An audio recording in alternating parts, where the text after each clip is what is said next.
Então vamos lá, essa questão é bem interessante. Inversão de um vetor, né? Então inverter os elementos que estão dentro de um vetor. Por exemplo, esse primeiro exemplo aqui é bem direto, né? Bem interessante. Que eu tenho uma sequência de números que eu vou preencher. Ele já disse que o tamanho do vetor é 8, né? Vai caber 8 elementos.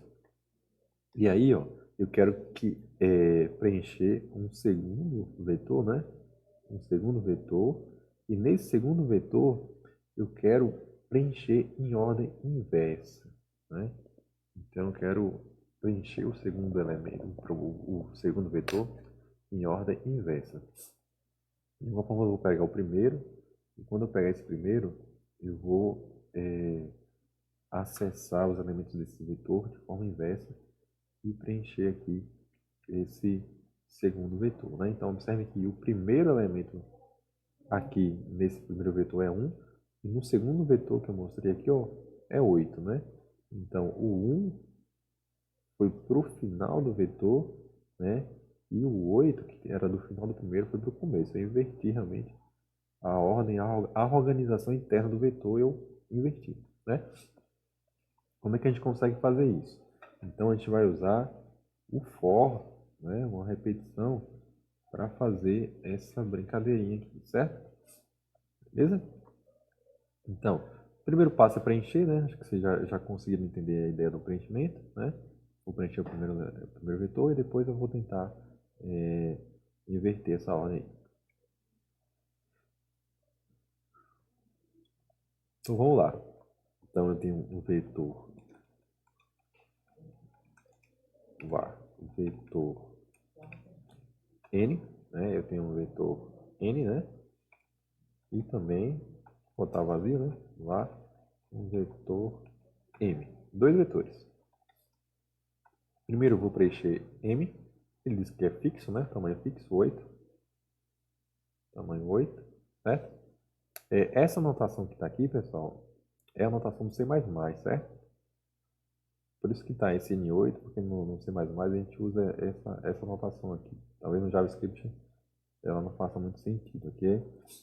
Em C++ é exatamente desse jeito, certo? Mas aqui o que o texto está dizendo é que vai existir 8 elementos aqui dentro, certo? Então, vamos lá, vamos preencher primeiro, né? Como é que eu preencho? Vou usar o for, né?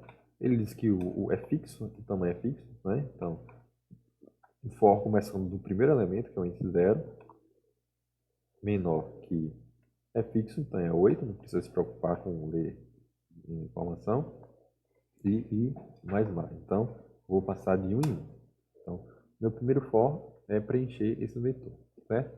Então, observe que agora, nessa questão, eu não precisei interpretar esse primeiro elemento como o tamanho, porque ele já diz aqui que o tamanho é 8, né?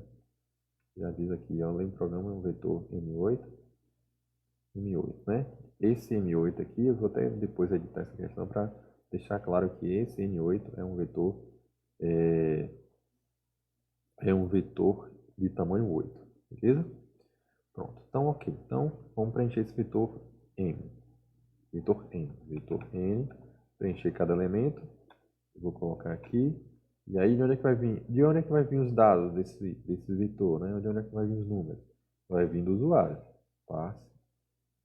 O usuário diz alguma coisa, sendo inteiro, lembra, não fala nem de inteiro, nem nada. Então, como ele não assumiu que teria que ser inteiro, eu vou usar um password. Password. Então, not entre com um elemento. Preenchi. Pronto, aqui está preenchido, né? A gente pode fazer um teste. Alerta, só para vocês verem como é que está o vetor N. Vetor N. Como é que está esse vetor N? Será que ele preencheu direitinho? Vamos ver se ele preencheu direitinho. Se ele preencheu direito. Só preencheu, né? Primeiro vetor N, ok, preencheu certo. Só que agora a gente tem que criar, né, preencher esse vetor M de forma que fique invertido. Alguém tem alguma ideia de como resolver isso? Como é que eu consigo preencher de forma invertida? E aí, alguma ideia? eu sei que o vetor m, vamos fazer aqui nosso for. Aproveitar aqui, aqui, pronto. Eu tenho que acessar esse vetor m, certo? Eu sei que esse vetor i, ou vetor n, o elemento i dele, né, vai estar lá no final, né? E eu sei que o penúltimo elemento, né, o 1, vai ser o sétimo, né? Vamos pensar aqui. Ó, eu sei que o elemento de índice 0 está aqui na casa 7, né, de índice 7. Aqui, ó, o do 2 está na casa, que é índice 1, está aqui no 6, índice 6. Aqui, 0, 1, 2, índice 2 está no 7, 6, 5. Então, observem que tem uma ordem aí, né? À medida que eu vou avançando aqui no i, eu tenho que diminuir aqui a posição do vetor m. Então, qual a maior posição aqui do m? Então, se for 0, vou botar aqui o 0. Se aqui for 0, né, só para vocês pensarem, quando ele for 0, né, eu tenho que colocar no 7. Quando é que eu preencho o 6? Quando ele chegar em 1. Quando é que eu coloco o 6, o 5? Quando eu vou para 2. Quando é que eu coloco o 4? Quando aqui vai para 3. Quando é que eu coloco o 3? Quando aqui vai para 4. Quando aqui é 2. Quando aqui vai para 5. Conseguiram perceber uma lógica aí? Quando aqui é 1, aqui vai para 6. E quando aqui é 0, aqui vai para 7. Então, 7 é um elemento central aí, é um número que vai me ajudar bastante nesse processo, né? Então, eu sei que eu começo do 7, certo? E aqui eu posso começar do i. Mas eu sei que aqui eu vou ter que subtrair alguma coisa. O que eu vou subtrair aqui? Hein, pessoal? O que eu vou subtrair aqui de modo que eu consiga manter essa coerência aqui, né? É o i, né? Então, eu vou sempre subtrair de 1 em 1 também, né? Que é justamente o valor do i. À medida que o i está incrementando aqui, né? Aqui está aumentando, aqui está diminuindo. E diminui justamente o valor i, né? Então, quando o i está em 0, bota na posição 7. Quando o i vai para 1, vai ser 7 menos 1, vai para 6. E para 2, 7 menos 2, e por aí vai. Beleza? Então, com essa lógicazinha aqui, ó, de acessar, a lógica de acesso, né, que está diretamente relacionado, um está aumentando, enquanto um aumenta, o outro diminui, eu consigo preencher aí de forma invertida, né?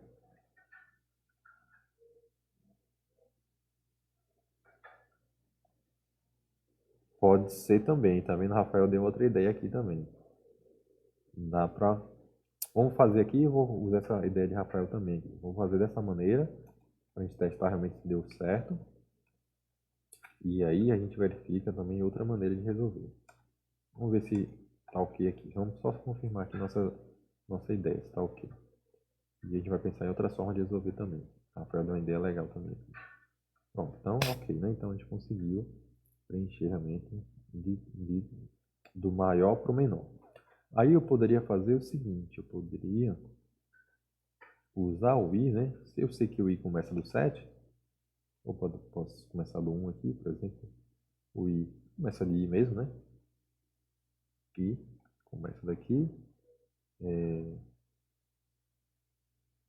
posso começar aqui do i, ok. Posso começar do 7 e posso diminuir aqui. I, enquanto i maior ou igual a 0. Até i chegar em 0. I começa com 7 e chega em 0, né? E aqui eu posso fazer o i recebe i menos 1. Aí o que acontece? O i também foi, né? Esse aqui vai ter que ser outro número. Aqui, ó, o i começou do 7, né? E foi diminuindo, né? Até chegar no valor igual a 0. Então ele sai do 7, diminui até chegar no 0. Diminui menor que 0, ele para. Beleza? Só que aqui, ó, eu tenho que colocar alguma coisa aqui, né? O que eu vou colocar aqui? Eu sei que aqui começa com 7, aqui começa com 0 e aumenta. Então, posso colocar o I2, né? Vou botar aqui um I2, um var I2, e começa com 0, certo? Começa com 0 esse aqui. Então, aqui é o I2. E esse 2, à medida que esse daqui, o I1 diminui, o I2 recebe I2 mais 1. Então, incrementa gradativamente. Beleza? Eu vou fazer um teste aqui só com o anterior, para a gente submeter, só para vocês verem que a submissão está diferente, né? Aqui está usando o vetor n inicial, agora eu vou mostrar o m, né? Só para a gente ter certeza que essa lógica nossa está funcionando, né? Vamos mostrar aqui agora o valor correto. Então, ok. Então, a lógica também funciona, né? Eu posso usar dois contadores, né? Um aqui eu vou controlar um vetor, né? E aqui o outro, ó, eu posso usar o próprio contador do for. Então, no for eu posso começar do maior até chegar em 0. E aqui, ó, esse outro contador eu começo do 2 até incrementando aqui gradativamente, né? Então, aqui eu controlo realmente as repetições e controlo o índice aqui desse vetor. Beleza? Então, realmente tem várias formas de resolver. Essa é uma forma bem interessante também. Beleza? E é isso, pessoal. Alguma dúvida até agora?